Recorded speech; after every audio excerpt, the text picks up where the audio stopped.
Hello, we're looking today in logic, we're looking at truth tables. So first let's remember we had our operators, which is what we put between statements to make up phrases.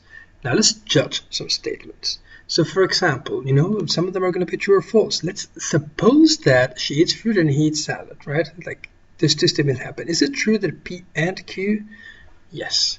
Now, if she eats fruit and he doesn't eat salad, if I say P and Q, then this statement would be false because I know that he doesn't eat salad. What we do is we build truth tables. So we put P and Q and we put all different possible combinations, true, true, false, false, true, false, true, false. And we figure out that P and Q is only going to be true when both of them are true.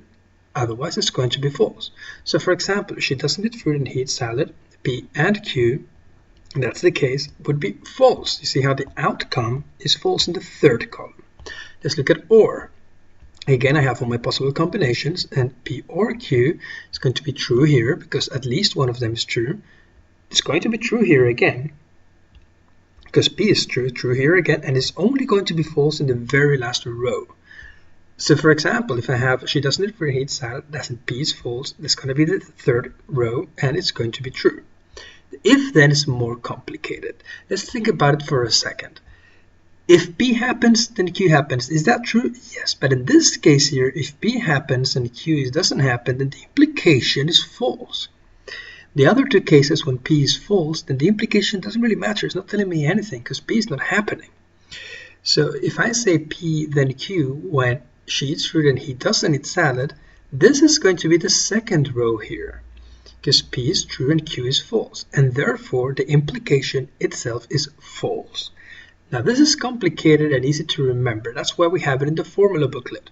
So here you're going to have P and Q, P or Q, P or Q but not both, and the implication and the equivalence. Now P or Q and P or Q but not both is only going to be different in those two edges with a circle around. The equivalence is just going to tell me when are they identical, which is going to be in the first row and in the last row. That is called the equivalence, the double-headed arrow. This isn't your formula booklet. This was you're going to be using them to figure things out. Think about the logic of each one. Here's an exam exercise where they ask me to complete the following truth table. Now it starts off with not P and Q. Now I know what P and Q is because I have it in the formula booklet. Pause the video and open it up if you need to look at it. And essentially, it's just because he has a not in front, it's going to be the contrary.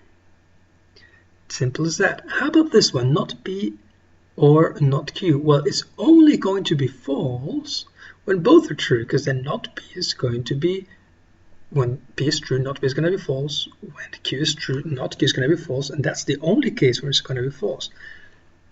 And here you have it explained.